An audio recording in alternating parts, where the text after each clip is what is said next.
Bonjour à toutes et à tous, j'espère que vous allez bien. Très heureuse de vous retrouver pour ce nouvel épisode de Loin mais Ensemble avec Sophie Hérold Petit Pas, que j'ai la joie d'accueillir ce matin, qui va pas tarder à arriver. On va parler astrologie. Je suis très contente parce que c'est... Alors l'astrologie, moi personnellement, j'en faisais beaucoup quand j'étais ado. Je m'intéressais énormément, puis c'est passé. Et là, je suis très contente d'accueillir Sophie là, qui va tout de suite arriver pour nous en parler un peu plus. Bonjour Sophie. Bonjour, bonjour. Bienvenue. Merci de m'accueillir dans ce live. Et merci d'avoir accepté de venir. C'est un plaisir. C'est vraiment chouette. Alors Sophie, vous êtes plein de choses. Vous êtes multicasquette. Vous êtes une super nana comme j'aime les recevoir dans cette émission. Et vous êtes journaliste, lifestyle, bien-être, plein de choses, beauté. Vous êtes aussi donc du coup astrologue et auteur de ce cahier Astro. Mon cahier Astro sorti chez Solar début septembre, il me semble. Début septembre, tout à fait. Oui. Donc je l'ai acheté, je l'ai eu mardi soir. Je l'ai reçu, je suis allée le chercher à la librairie à côté de chez moi, avec le click and collect à côté de chez moi. Et donc, je m'y suis attelée mardi soir et surtout hier soir. D'ailleurs, j'ai des petits yeux, j'y suis restée un bon moment. Et à un moment donné, je n'en pouvais plus et du coup, je suis allée me coucher. Mais j'ai bien avancé et j'espère pouvoir en parler. Tout à fait. Voilà. On va parler, je pense, planète, ça va être très, très riche. Alors, pour qu'on puisse bien vous voir, je vais couper les commentaires, d'accord? Et je réactiverai comme d'habitude à la fin afin que les gens puissent vous poser les questions. Alors, nous sommes pas concertés avant, mais nous sommes habillés de la même couleur. C'est assez incroyable. C'est ça. Ça, c'est fou. Comment allez-vous, Sophie? Ça va bien, écoutez, impeccable. Il fait très beau chez moi, donc ça va. Le moral est là. C'est vrai que ça aide, nous aussi. Ça fait plaisir. Un peu de ciel bleu, ça fait du bien. Racontez-nous un petit peu votre parcours professionnel. Qu'est-ce qui s'est passé? Alors, déjà, moi, donc, comme on vous le disait, je suis, mon métier, mon corps de métier, c'est le journalisme que je fais depuis toujours. J'ai toujours travaillé plus ou moins dans la presse féminine. Pendant longtemps à Madame Figaro, où j'étais à la rubrique déco, cuisine, etc. Mais j'avais toujours l'astrologie comme ça sous le coude. Et j'ai commencé à me former à l'astrologie à la fin des années 90, début 2000. Et après, voilà, j'ai toujours suivi des cours. D'ailleurs, même encore maintenant, il m'arrive de faire quelques stages d'approfondissement. Et donc, depuis 20 ans, je fais de l'astrologie en parallèle de mon métier de journaliste. Et de plus en plus, depuis quelques années, je mets ma passion, j'allie ma passion du journalisme avec l'astrologie, puisque je collabore notamment à Horoscope Magazine, un nouveau magazine qui s'appelle New Witch aussi. Et aussi, voilà, pour le prescripteur, la box prescription là, où je refais leurs horoscopes et d'autres choses. Donc voilà. Et puis j'ai eu cette belle aventure du livre qui est arrivée l'année dernière et qui m'a enchantée. J'ai pris beaucoup de plaisir. Voilà. Alors, le début du livre, la plus grosse partie du livre, c'est finalement créer son thème astral. Oui. Vous nous accompagnez tout au long des pages pour créer notre thème astral. Et alors, je dois dire que c'est en fait hyper complexe. Oui. Que souvent, je pense que s'il y a des garçons qui nous suivent ce matin, c'est chouette, c'est une belle ouverture d'esprit parce que la plupart du temps, les garçons, c'est vraiment un truc de bonne femme. Oui. Et ça, c'est le on, mais le off, il y a pas mal de garçons quand même. Hein. Finalement, ouais. Mais... On loose des. Ouais. On loose qui le font. Et alors que c'est hyper mathématique, c'est hyper. Je veux dire, c'est. Alors, il ne faut pas trop s'affoler parce que c'est vrai qu'aujourd'hui, on a des outils informatiques qui vous sortent votre thème en 2 minutes. Hein, mais c'est complexe parce on mélange beaucoup de symboles et beaucoup de points. C'est pour ça que le défi du bouquin, c'était de rendre le thème assez accessible et pas trop noyer les gens dans des multiples informations. En même temps, on ne peut pas trop non plus simplifier parce que on perd la richesse du thème. Donc, il faut vraiment y aller tranquille, pas à pas. Voilà, il faut pas avoir peur et puis il faut pas non plus se presser, quoi. C'est quelque chose qui infuse, qu'on commence à prendre en main. On peut commencer avec les signes, on peut commencer avec les planètes. On n'est pas obligé de tout commencer tout de suite parce que c'est vrai qu'il y a beaucoup de choses à intégrer et à mettre ensemble. Et c'est ça qui est le plus dur, en fait. Et je pense que c'est vraiment pas à pas. Finalement, en moyenne, tout le monde sait, bon, sa date de naissance, bon, ça c'est facile, son heure de naissance qui définit notre ascendant. Voilà, c'est ça. Qu'est-ce que vous pouvez nous dire justement à propos de l'ascendant? Qu'est-ce que ça nous apporte dans notre personnalité? Alors, en fait, c'est important. Disons que votre signe astrologique, tout le monde connaît, c'est simple, c'est le lieu où il y avait le soleil au moment de la naissance. Donc, voilà, ça, c'est déjà un premier pas, c'est sur lequel se basent les horoscopes. Donc, c'est bien parce que le soleil, c'est l'identité, c'est le moi, donc c'est votre personnalité, la façon dont vous allez vous présenter au monde, vous allez agir, c'est votre rôle dans la vie. Ça, c'est facile. Et donc, mais c'est tout petit parce qu'en fait, le thème astral va reprendre tout ensemble. Alors, l'ascendant, en fait, si je te trouvais une image, c'est le signe dans lequel s'est levé le soleil le jour de votre naissance. C'est pour ça qu'on a besoin de l'heure, pour pouvoir, avec un calcul. Je ne vais pas rentrer dans les détails des calculs, mais en gros, c'est ça. Donc, c'est une deuxième facette de votre personnalité, l'ascendant, puisque c'est un peu l'aube, hein, c'est un peu l'émergence de votre moi dans cet univers, dans ce moment-là. Donc, c'est un complément au signe astrologique, alors peut-être un petit peu plus intime, un peu plus personnel, puisque c'est vraiment notre source. Hein. Donc, évidemment, quand on a deux signes qui se marient bien, eh bien on est assez, pas d'un bloc, mais on est assez unifié. Maintenant, quand vous avez votre signe astrologique qui ne matche pas trop bien avec votre ascendant, bon, on a une personnalité un peu plus complexe. Mais donc, l'ascendant est quand même très important et surtout, il va déterminer toute la suite du thème astral qui va nous aider à positionner les planètes et avoir des informations sur des secteurs de vie, etc. Donc, c'est vraiment important. C'est pour ça qu'un thème astral, si on n'a pas l'ascendant, on est un peu plus pauvre au niveau des informations. Voilà, on ne peut pas aller beaucoup, enfin, on va manquer beaucoup d'infos. D'accord. Voilà. Et d'ailleurs, vous venez de parler justement des planètes. Et là, hier, j'ai bugué un bon moment justement sur les planètes. Parce que vous nous parlez des planètes importantes. Et alors, j'avoue, là, j'étais là, mon Dieu, j'étais là, je retournais, j'ai lu 10 fois pour essayer de comprendre la place des planètes par rapport aux lignes, c'est ça, par rapport au cadran. Parler du cadran qui est divisé en 4 à un moment donné.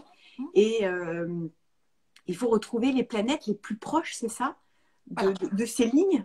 En fait, ça vient de ça. Voilà.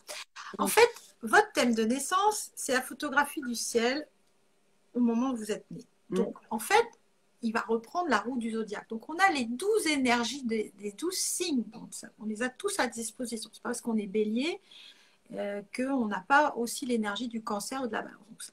Là-dessus, va se poser les planètes. Les planètes, au moment où vous naissez, elles ont une position précise. Ça s'est calculé avec des éphémérides. Voilà, ça, pour le coup, c'est le côté scientifique de l'astrologie. Et donc, chaque planète va expliquer une facette psychologique. Hein, donc, la vie amoureuse, la communication, le rapport aux autres, enfin, plein de choses. Et on va essayer de déterminer, quand on fait son thème, quelles sont les planètes les plus fortes, celles qui nous influencent le plus, qui nous donnent, avec lesquelles on est le plus à l'aise. Et pour ça, on va regarder où elles sont placées. Et c'est vrai que les 4 angles du thème sont importants, puisque l'ascendant, on va dire que c'est le moi, c'est notre identité. Donc tout ce qui va être autour de l'ascendant, c'est puissant. En face, c'est les autres, donc c'est comment je me relie aux autres. Donc là aussi, c'est quand même un aspect important dans la vie. Toute planète qui va être par là, là aussi, elles sont importantes. Et en haut, le bas, c'est d'où je viens. Donc c'est un peu mes racines, mes fondations. On dit la famille, mais bon, c'est toute notre base psychologique. Donc là aussi, tout ce qui va trouver là est important. Et en haut, c'est où je vais.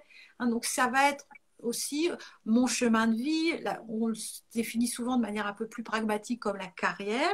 Donc tout ce qui va se trouver là-haut est important. Donc dès que vous avez des planètes aux 4 angles, elles sont importantes, ça va signer votre personnalité. Voilà. Après, si on n'en a pas dans son thème, ça peut arriver, ben, c'est pas grave, on va trouver d'autres moyens pour trouver les planètes les plus fortes et qui vont plus vous influencer. Donc, par exemple, si vous avez Vénus, la planète de l'amour, à l'ascendant, vous êtes quelqu'un d'archi affectif, c'est-à-dire que toute votre personnalité est menée par les sentiments. Vous êtes dans ascendant, c'est là-haut, en fait, on est d'accord. Non, l'ascendant, c'est là. À donc, gauche. Vénus ici, d'accord. C'est voilà. ça. Donc, si dans votre tête, vous avez Vénus qui est proche de votre ascendant, oui. Bien du coup, vous allez être quelqu'un de très affectif, très mené par le lien.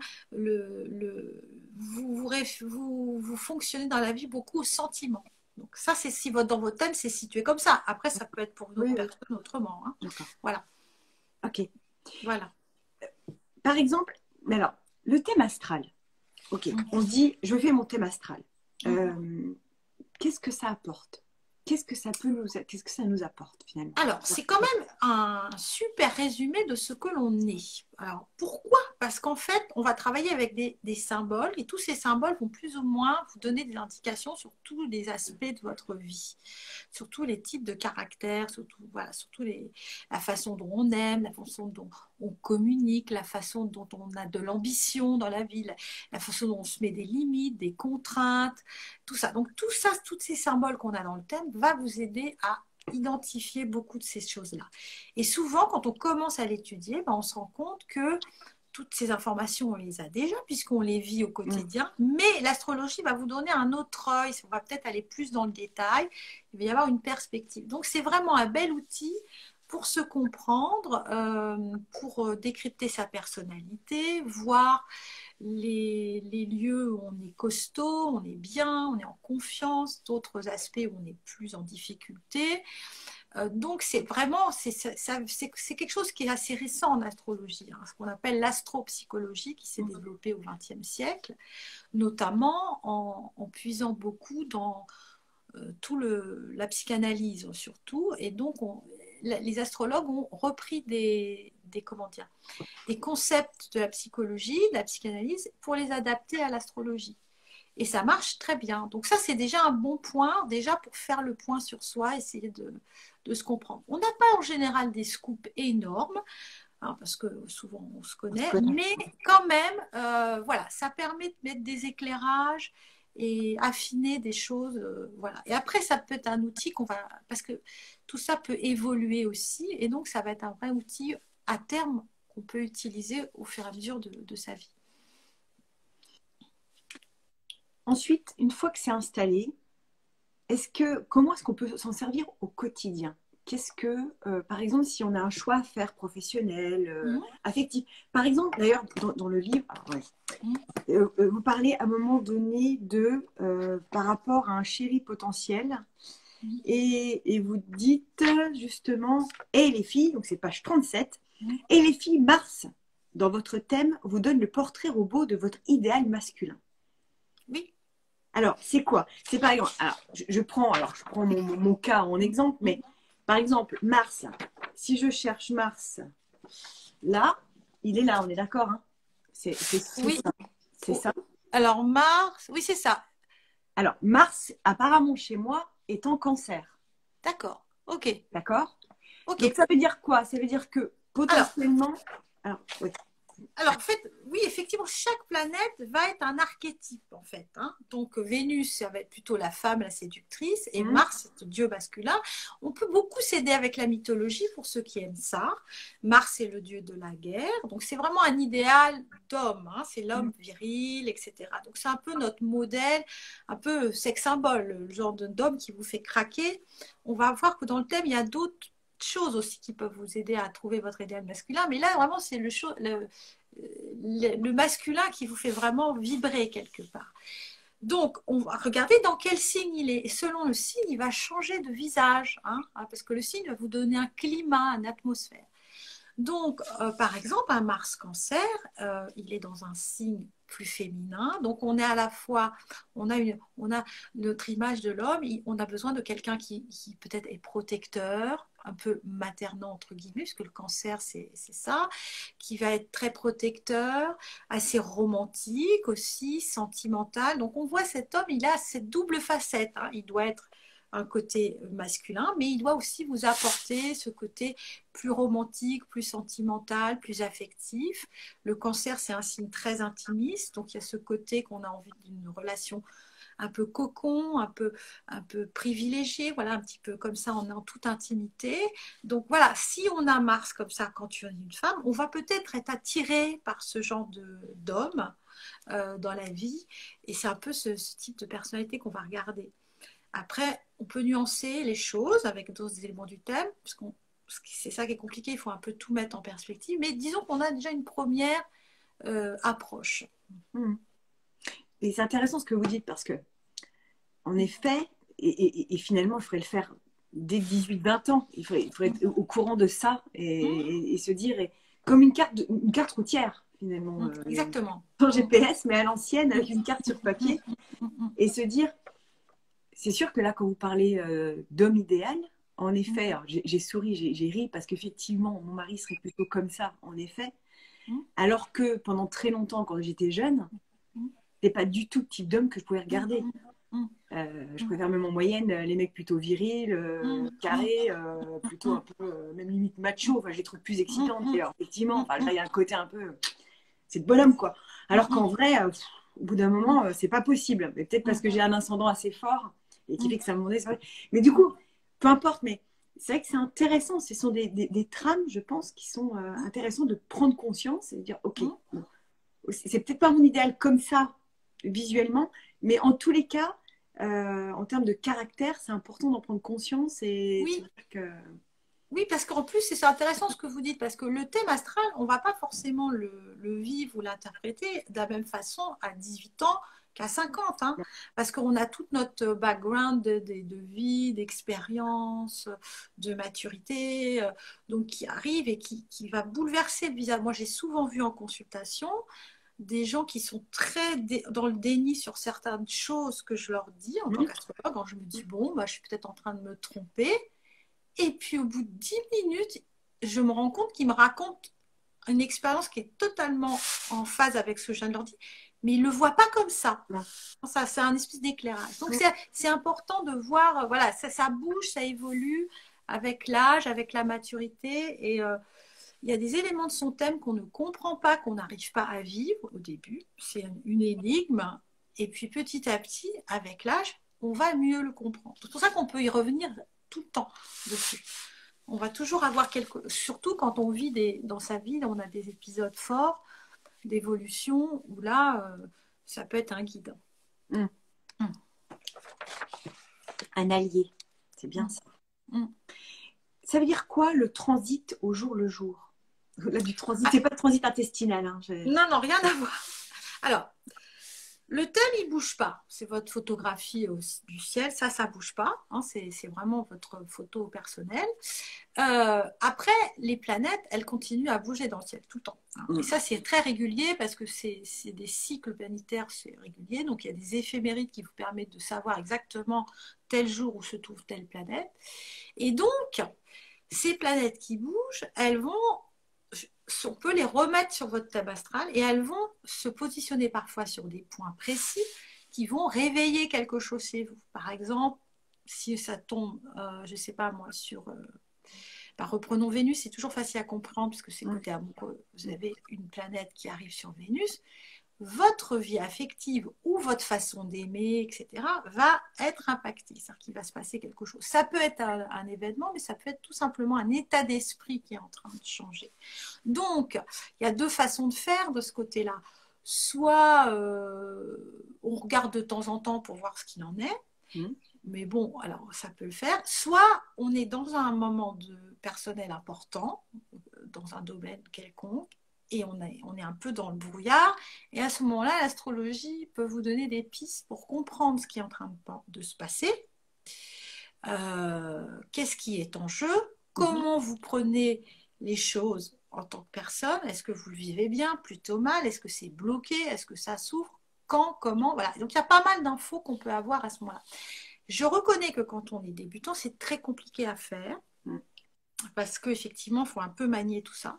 Mais on peut déjà commencer à identifier des choses. C'est ce que j'essaie d'expliquer dans le livre. Déjà, quand même, mettre d'un peu des éclairages, quitte après à se faire vraiment aider par un astrologue qui va être un peu plus à l'aise ou avec ça, il va pouvoir aller plus loin. Mais c'est intéressant. Et souvent, on peut même faire des rétrospectives. Et ça, c'est super passionnant parce que pour le coup, les événements, ils sont passés. C'est-à-dire, telle période de ma vie a été très compliquée. Je regarde ce qu'il y avait dans le ciel à ce moment-là. Et là, en général, c'est assez foudroyant parce qu'on se rend compte que effectivement, on peut décrypter a posteriori ce qui s'est passé. Et ça peut quand même aussi aider pour le futur parce qu'on peut tirer les leçons de tel ou tel passage de sa vie qui a été plus ou moins réussi. Voilà. Donc c'est quand même très intéressant. On peut le jouer dans les deux sens, parce qu'on voit toujours l'astrologie comme des prévisions d'avenir, moi ce que je n'aime pas trop, mais ça peut aussi vous aider pour votre passé. D'où l'expression, c'est écrit dans le ciel. Oui, voilà, quelque part. En quoi finalement, malgré tout, ça anticipe un petit peu ce qui peut se passer dans l'avenir pour nous, en tous les cas, comme ligne de conduite à tenir ou pas? Oui, quand même. C'est-à-dire que si on veut de la prévision factuelle, avec des certitudes, non. Moi, je ne suis pas tellement pour ça. Maintenant, ça va vous donner quand même des pistes sur ce qui est en train de se passer. Et comme avec les éphémérides, on peut savoir quand commence un transit, par exemple, quand telle planète va être dans tel endroit du thème, combien de temps elle va y rester. Est-ce qu'elle va être en position, est-ce qu'elle va être en mauvaise posture avec d'autres planètes? Combien de temps ça va durer? Donc comme ça, on peut quand même baliser dans le temps des périodes. Ce qui fait qu'il aide beaucoup, parce que quand vous avez quelqu'un qui est dans une période compliquée, où tout est bloqué, où elle a l'impression que rien n'avance, le fait de dire, en fait, ça va durer, à mon avis, 3-4 mois ou plus, ou j'en sais rien. Voilà, ça permet de baliser dans le temps et de dire, vous allez, pendant ce moment-là où c'est bloqué, vous ne savez pas, vous dépensez de l'énergie folle, ça ne va probablement pas fonctionner. Prenez ce temps pour réfléchir, revoir ce que vous êtes en train de faire. C'est peut-être un message qui vous est donné qu'il faut faire une pause dans tel ou tel domaine, retravailler, et ça se débloquera un peu plus tard. Voilà, donc ça donne quand même des balises. Et comme dans le thème, on peut identifier les secteurs dans lesquels ça va se passer. Est-ce que ça va être plutôt dans le domaine professionnel, dans la famille, au niveau de l'argent, par exemple? Et bien comme ça, on étudie quand même un secteur précis et on peut quand même essayer d'éclairer sa lanterne pour voir combien de temps ça va durer, comment je peux m'y prendre pour que ça se débloque. Du coup, c'est pas du tout une prévision qui vous tombe dessus. Il va s'arrêter. Non, j'essaie de comprendre la situation pour moi, après, faire ma part en tant qu'individu, qui a un libre arbitre, essayer de faire ce qu'il faut pour aller où je veux aller. C'est un peu ça. Par rapport à ça, est-ce que ce qu'on vit en ce moment avec cette pandémie, cette année 2020 qui est quand même lourde, est-ce que c'était prévu? Est-ce que ça, vous l'aviez un petit peu anticipé, vous l'aviez vu d'une certaine manière? Est-ce qu'il y a certaines planètes qui ont un certain endroit? Je pense qu'on a des choses de toute façon à apprendre justement de ce qui se passe là. Je pense que comme toute épreuve, c'est pour nous faire grandir d'une certaine manière, c'est pour... ok, ça on est d'accord pour l'aspect leçon de l'histoire. Mais néanmoins, est-ce que c'était prévisible? Est-ce que ça, vous l'aviez un petit peu... Alors, à ma connaissance, je n'ai pas connu l'astrologue qui ait prévu la pandémie. En revanche, la communauté des astrologues était absolument unanime que 2020 était une année charnière et très compliquée. On ne savait pas trop où la crise allait surgir. Beaucoup avaient envisagé plutôt des crises financières, une sorte d'effondrement financier des marchés, mais il y avait quelque chose qu'il allait y avoir un stop. Et qu'on allait devoir revoir de fond en comble un modèle qui est en grande difficulté, si ce n'est qu'il ne fonctionne plus. Donc ça c'était prévisible. Pourquoi? Parce que là, ce dont on parlait quand on parle du thème astral, c'est l'astrologie individuelle. On travaille sur sa personnalité. Mais l'astrologie, on peut faire ce qu'on appelle l'astrologie mondiale. On va utiliser l'astrologie pour comprendre au niveau collectif. Et là, pour le coup, on vit tous quelque chose de collectif, non seulement à titre national, mais planétaire. Donc là, pour le coup, le message, il est mondial. Et ça, c'est exceptionnel. Et en quoi l'astrologie pouvait le voir? C'est-à-dire qu'en 2020, il y avait des rencontres de planètes dans le signe du Capricorne, je peux expliquer après, 3 planètes majeures, l'an, des genres de rencontres planétaires qui se passent sous les 300, 400 ans. Donc, ce n'est pas des transits planétaires anodins. Habituel, hein, voilà, donc c'est quand même quelque chose, on se dit, là, normalement, on doit avoir quelque chose péter. qui va marquer, qui va faire un tournant, une césure, qui va marquer. C'était lequel? C'était quoi ces 3 planètes? Alors, on a en Capricorne cette année, alors Capricorne, symboliquement, ça représente tout ce qui sont les institutions, les systèmes. Alors, institutions politiques, sociales, économiques, c'est toutes nos structures. Alors, à titre personnel, c'est nos structures psychologiques. Donc, on est très ébranlés. C'est tout ce qui nous, c'est notre colonne vertébrale. C'est à la fois ce qui nous rassure. C'est intéressant parce que le Capricorne est lié à l'élément terre, justement. Voilà, exactement. Symboliquement, c'est la terre, quoi. Après, donc là, c'est toutes nos structures qui sont à titre collectif, c'est tout. Les États, les systèmes hospitaliers, tout ça est en grande souffrance quelque part. Et nous aussi, parce que le confinement, ça atteint nos structures psychologiques, puisque nos repères s'effondrent un peu. Et qu'est-ce qu'il y a donc il y a Pluton, qui est la planète un peu de la destruction, hein, mythologiquement c'est Dieu des morts, qui est en Capricorne depuis 2008. Hein. Il est arrivé au moment de la grosse crise financière des subprimes. Donc, premier avertissement, qui n'a pas forcément été tellement pris en compte.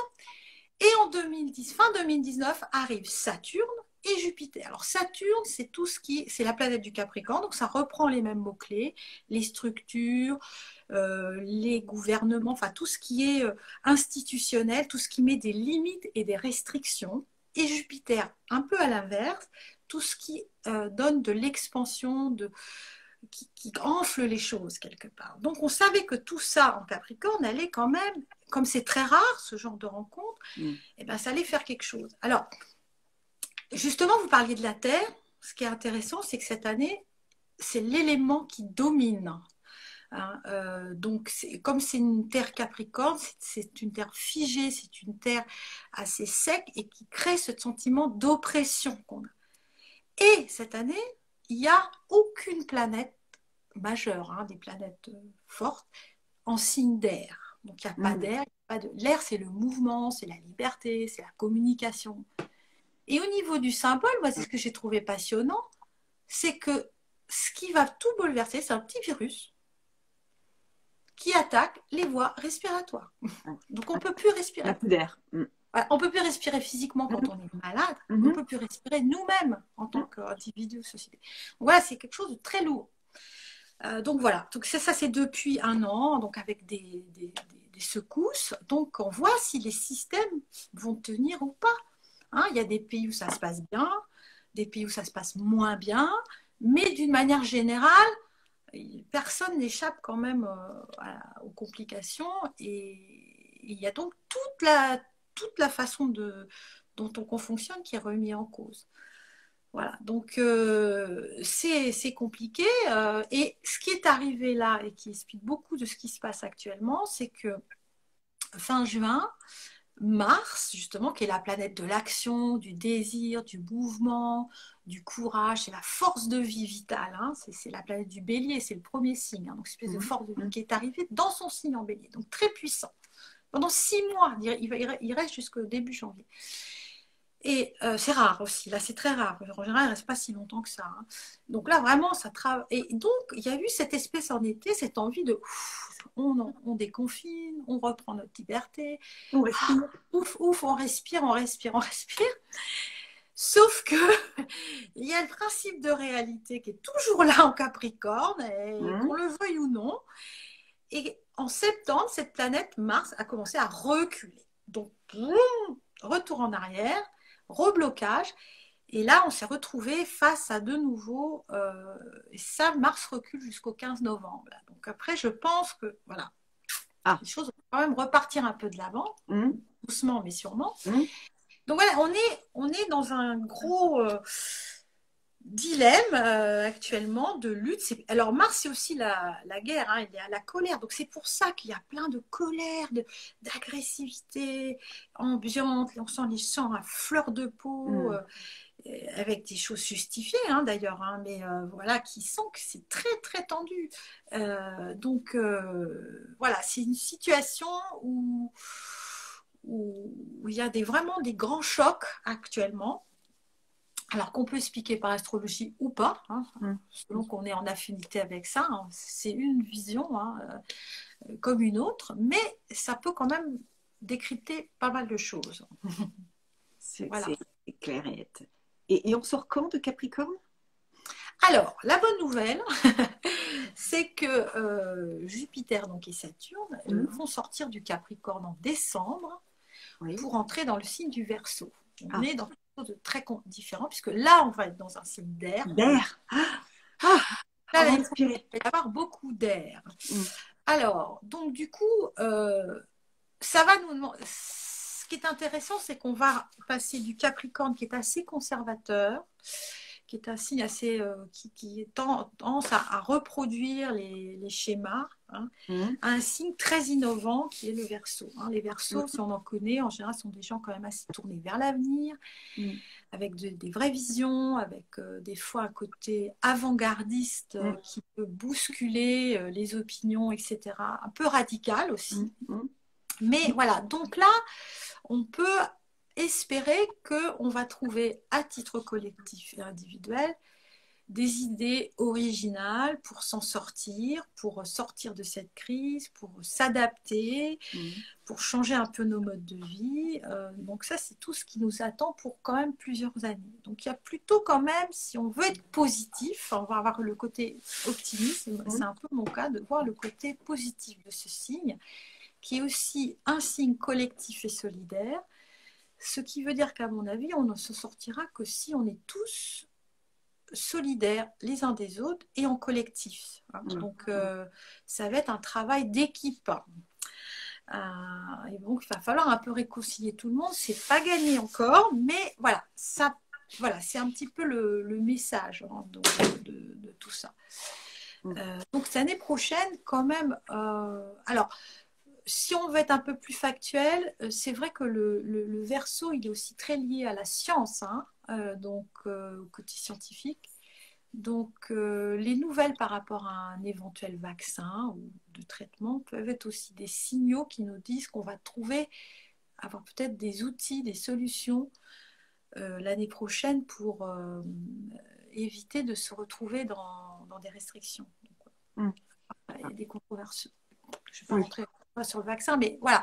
Mais voilà, c'est quand même des pistes aussi. C'est comme des pistes d'espoir, entre guillemets. Voilà.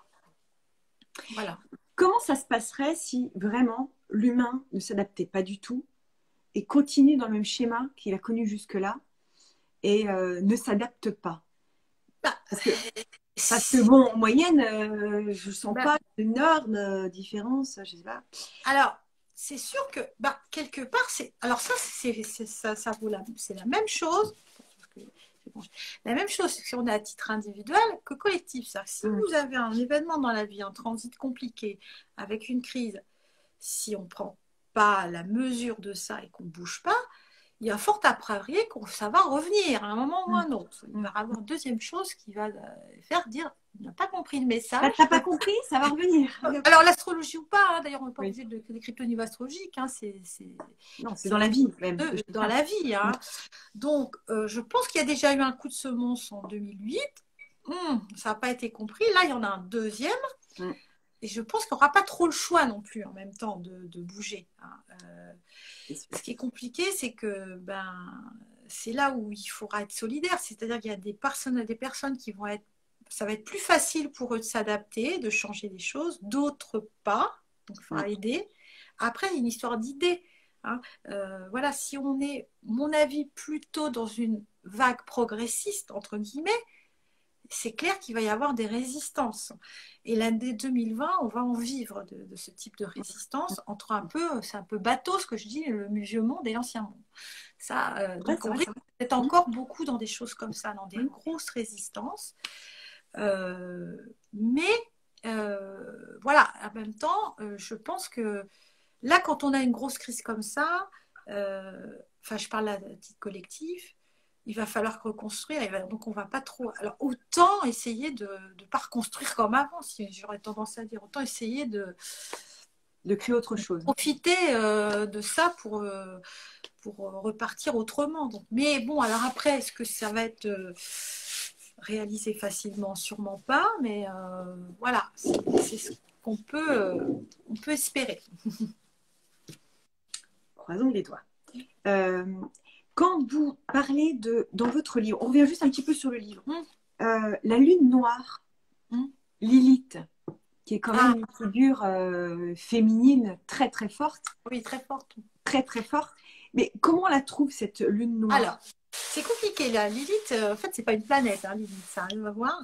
Lilith, c'est très à la mode en ce moment parce que c'est très lié avec le renouveau des sorcières, du féminin sacré et tout. En fait, Lilith, c'est un point fictif dans le ciel. C'est un peu compliqué au niveau astronomique. C'est le foyer vide de la Lune. Donc, je ne vais pas rentrer trop dans le détail, mais c'est un peu l'inverse, vous voyez, entre la Lune, lune blanche, lune noire. Hein. C'est un peu le côté sombre de la Lune. Et Lilith, la lune noire, dans notre thème, c'est un point qui est très intéressant à étudier et qui va donner des informations sur votre absolu dans la vie et votre lieu du plus grand manque. Pourquoi? Parce que cet absolu que vous avez, c'est tellement puissant qu'on n'a pas les moyens de l'atteindre. Donc, en général, ça crée beaucoup de frustration, beaucoup de manque, beaucoup de choses comme ça. Donc, c'est un point au départ. C'est un chat ou un chien? J'ai un chien. J'ai beaucoup de manque, de frustration. Et comme c'est quelque chose d'un peu sombre, qui peut être lié en psychologie à l'ombre, hein, on peut vraiment lier, ceux qui connaissent un peu la psychologie, à notre ombre. Soit on la vit de manière négative, un peu destructrice, soit on essaye de la sortir de l'ombre pour en faire quelque chose de plus lumineux et de plus intéressant. Parce que souvent, cette blessure de départ, elle va se transformer en don. Il y a d'autres points du thème aussi qui sont comme ça. Donc au début, c'est douloureux, c'est compliqué, c'est un endroit dans notre vie, dans notre personnalité qui est un peu une blessure.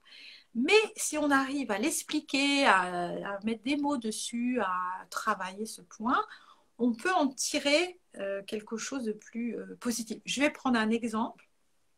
Vous avez la lune noire en Gémeaux. Gémeaux, c'est la parole, c'est la communication, c'est les mots. Sophie, je vous coupe. Par exemple, j'en sais rien. Là-dessus, est-ce qu'il est noté? Est-ce que la lune noire? Oui, c'est un symbole. Alors, ce qui est compliqué avec la lune noire. Est-ce que c'est ça, là? Est-ce que c'est cette lune qui est. Alors, attendez, je regarde. Non, elle est. Parce que là, il y a la lune et la lune noire. Avec une petite croix en dessous, en général. Ah, est-ce que c'est peut-être ce truc-là, justement? Je ne sais pas ce que c'est. Ah non, c'est pas ça. Alors, là, on la voit mieux. Parce que ça, par exemple, aussi, c'est une grosse question, c'est quoi ça? Non, ça, c'est autre chose, c'est Chiron, qui est très intéressant. Alors, attendez, elle est juste là, je la vois, la lune. Eh ben, vous l'avez en Gémeaux, justement. Oui, en Gémeaux, c'était mon exemple. En Gémeaux. Parfait. Alors, donc, en Gémeaux, là, en Gémeaux, donc je disais, c'est le signe de la communication, de la parole aussi, de l'intelligence, enfin, du mental. D'accord.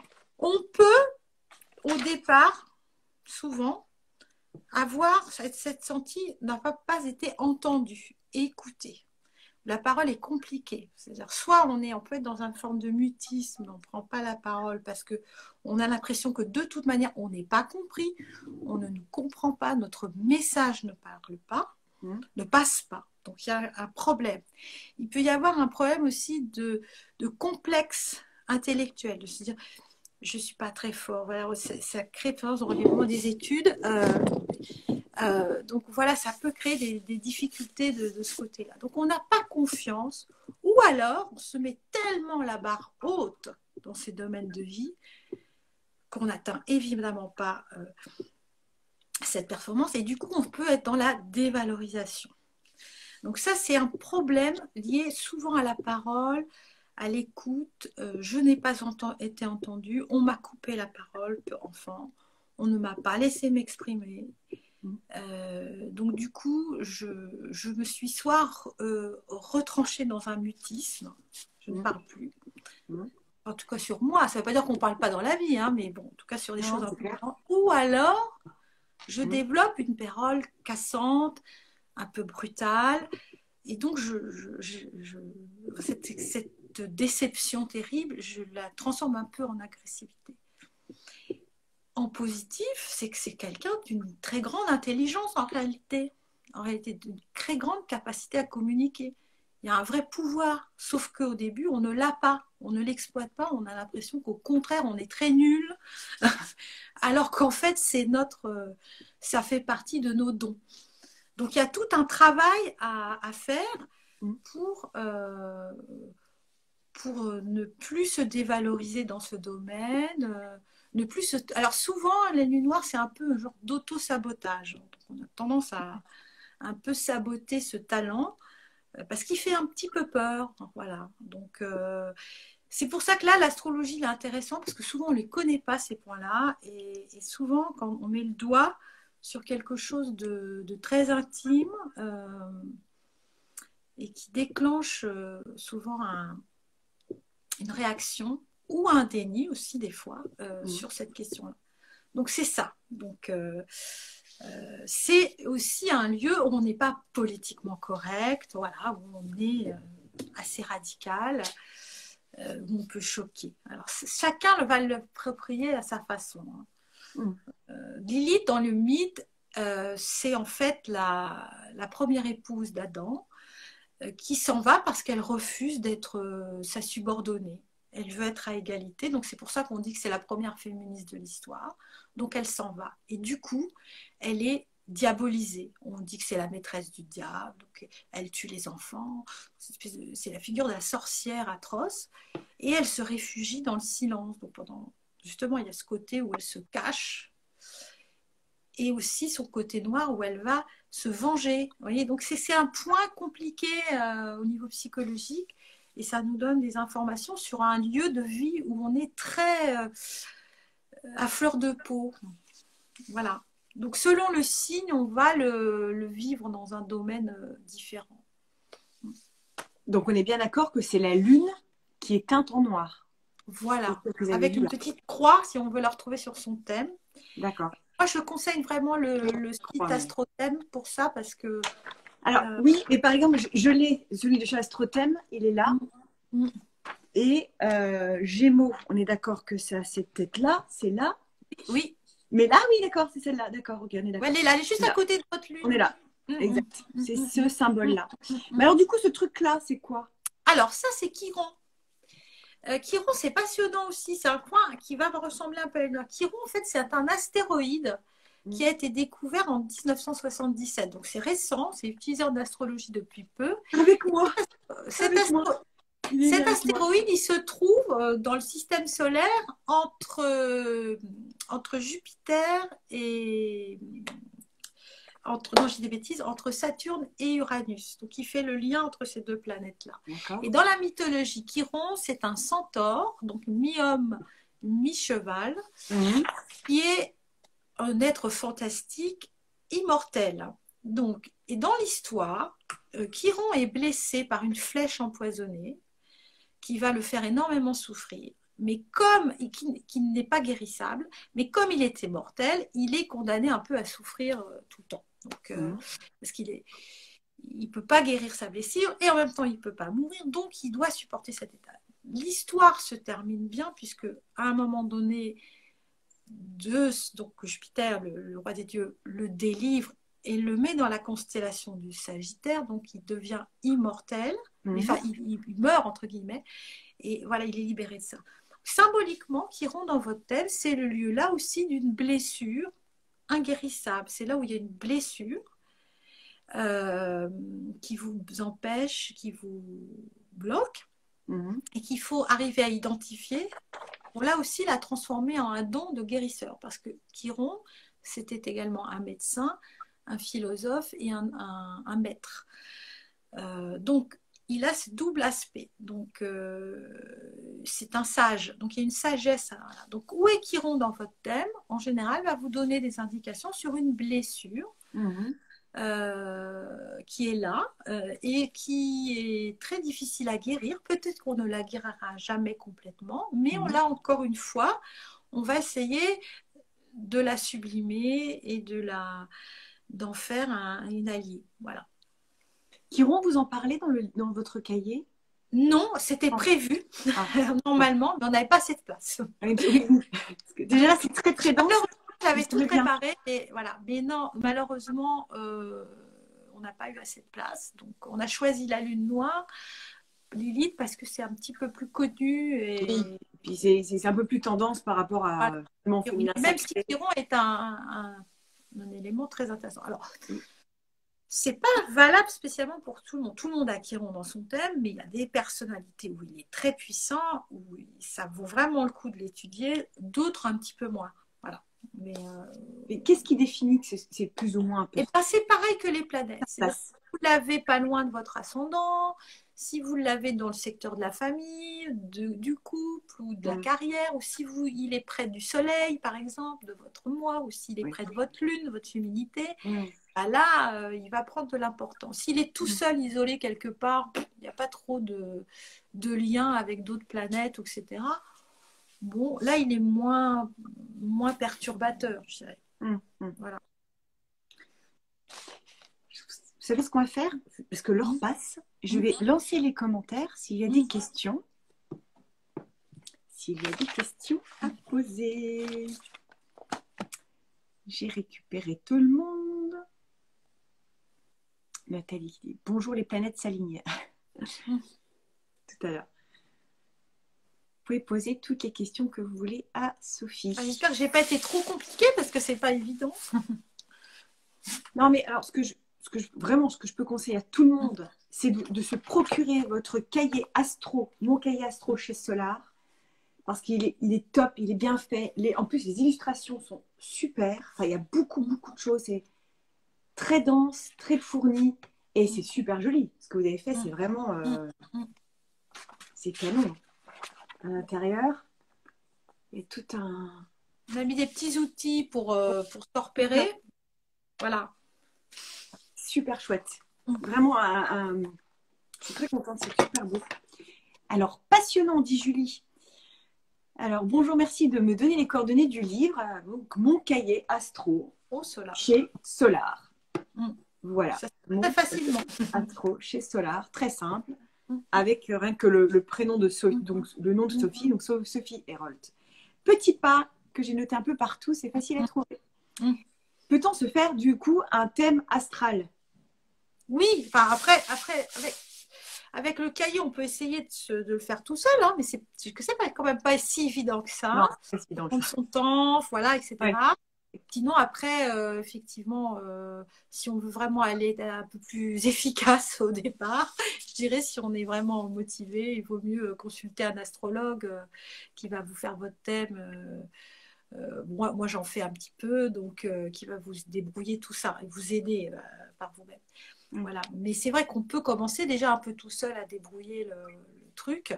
Mais si on n'est pas trop confiant au début. Ce qui est compliqué, c'est de marier toutes les choses. Donc voilà, si on veut vraiment aller dans le détail, il vaut mieux se faire son thème, c'est sûr. Alors, il y a une question très intéressante. Alors déjà, Sophie, est-ce que vous faites des thèmes astrales pour les particuliers? Oui, j'en fais. Alors, j'ai pas... c'est un peu ces fois c'est long parce que comme j'ai beaucoup d'activités que ça prend du temps, voilà, je réponds pas, enfin je veux dire ça peut prendre 15 jours, 3 semaines avant qu'on puisse faire le thème. En général je le fais maintenant avec un rendez-vous Skype souvent ou Zoom pour ceux qui aiment mieux, on fait comme ça en vidéo. Ça dure 1h30 à peu près, donc je suis assez bavarde des fois plus. Voilà. D'accord. Ok, donc on peut vous contacter soit via Instagram, c'est bon? par Oui, exemple? oui, oui, via Instagram. D'accord. Là, une question très intéressante de Nathalie, en effet. Quand la naissance est programmée par césarienne, le thème astral est-il faussé? Non, bah non, non, non. C'est le moment de la C'est comme naissance. ça, voilà, c'est programmé. Vous êtes amené à naître telle heure, tel endroit. C'est comme ça, non, c'est pas faussé. Non, non, ça reste exactement la même chose. Ça change rien. Alors là, je ne la comprends pas trop la question. Y a-t-il des bons et moyens astrologie? Comment Des choisir? moyens signes. Des moyens comment? Bon, je pense que Peut-être elle veut dire, parce que oui, elle veut dire s'il y a des bons signes ou des. Alors, bon, on peut toujours donner un côté positif ou négatif, hein. C'est sûr qu'il y a des choses. Déjà, moi, je pense qu'il n'y a aucun mauvais signe et aucune mauvaise planète, hein. non. C'est tous des alliés. Alors maintenant, il y a des moments, c'est comme on a des fois un bon ami et qui à un moment donné vous secoue les puces et vous le détestez parce qu'il vous dit des choses qu'on vous n'avez pas envie d'entendre. Donc là, vous dites, ah là, mais c'est pas sympa, j'ai pas envie d'entendre ça. Mm. Et en fait, c'est ça un petit peu des fois l'astrologie. Donc voilà, s'il y a un mauvais aspect, c'est quand même les planètes vous disent, là, tu déconnes. Je suis un peu, voilà. Là, il y a un truc qui va pas. Il faut faut que tu t'y prennes autrement. Enfin, ça va pas. Mm. Et donc, c'est pour ça que ça crée un stress, ça crée une difficulté qui est là, en fait, souvent pour une prise de conscience à surmonter. Alors, une chose est importante, c'est que dans votre thème, les thèmes qui sont en apparence hyper positifs, attention, parce que des fois, quand il y a trop d'aspects positifs dans un thème, on est paresseux et on n'utilise pas ses talents. Souvent, les thèmes les plus compliqués, quand on dit ouh là là, ce thème est compliqué, cette personne a beaucoup de choses difficiles, etc., ça donne des personnalités aussi qui peuvent aussi rebondir, travailler, évoluer et traverser des crises pour s'améliorer. Donc, non, il n'y a pas vraiment. Enfin, il ne faut pas voir ça comme ça, quoi. Je ne sais pas si c'était le sens de la question. Alors, par exemple, donc, j'ai une question concernant le signe et l'ascendant. Comment tirer le meilleur d'éléments différents? Exemple, l'eau et l'air. Donc, je pense que ça veut dire que si le Oui, signe est d'air, et ben, ou oui, ben voilà, l'ascendant, comment c'est-à-dire ça se passe? qu'effectivement, c'est ce que j'essaye un peu de donner des exemples dans le bouquin, ce qui n'est pas évident. Mettons, vous êtes bélier, ascendant vierge. Voilà, c'est un exemple que je donne. Bélier, vous êtes plutôt fonceur, dynamique, un peu casse-cou, c'est un peu l'esprit du bélier, ça.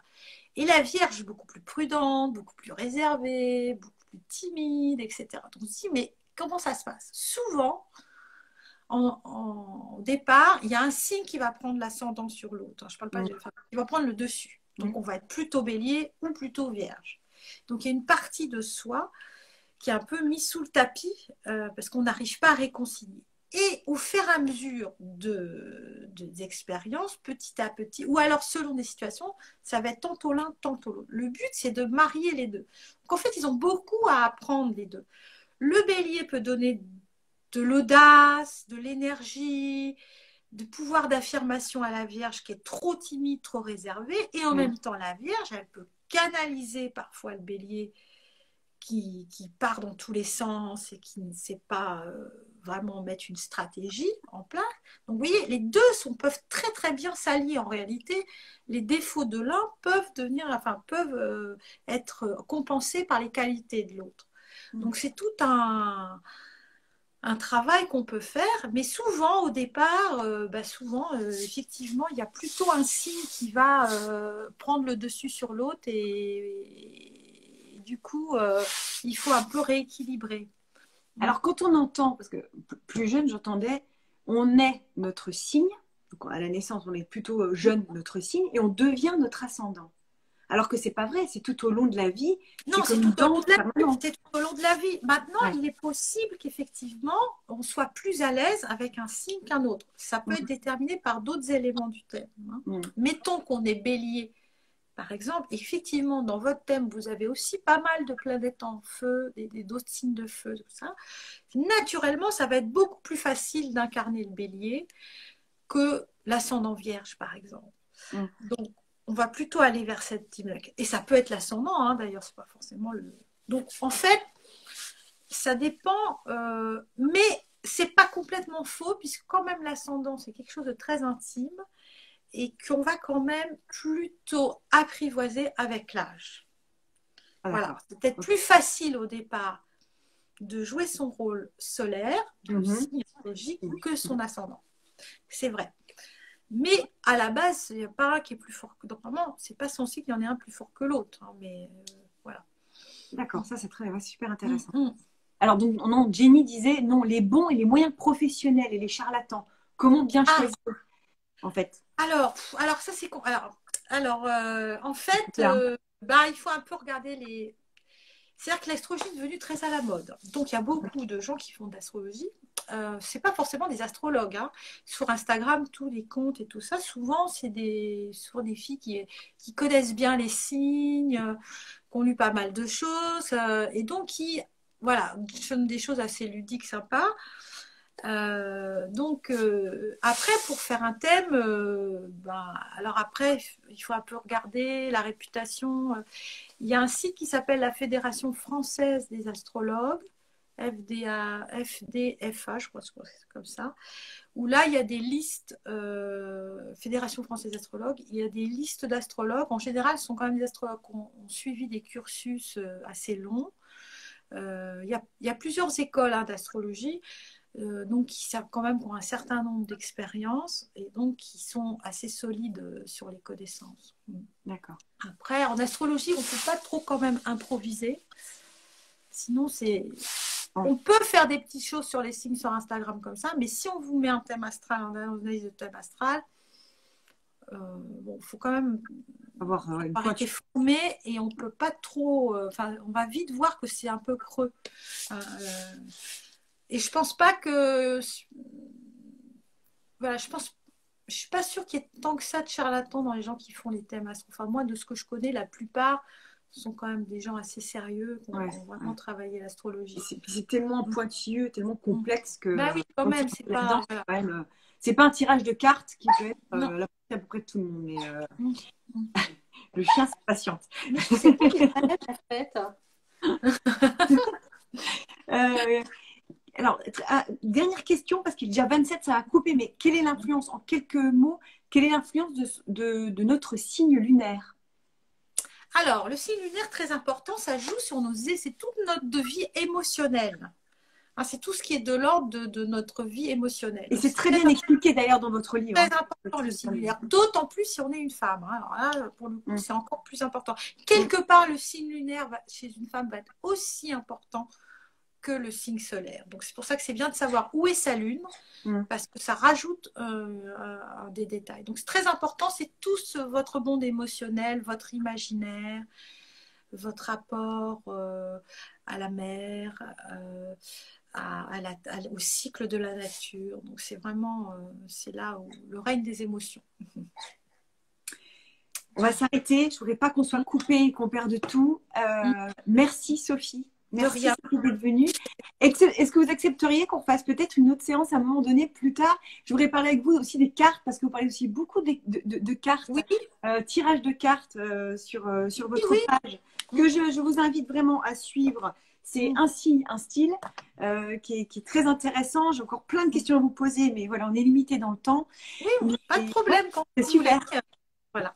Ce serait super. Merci beaucoup, vraiment, Sophie. Merci d'avoir été. Sautez sur ce livre-là. Allez chez votre libraire à côté de chez vous, commandez, click and collect. Mon cahier astro, pardon, chez Solar. Merci d'avoir été là. Merci vraiment pour tout cet éclairage. Bonne journée et à bientôt. À bientôt.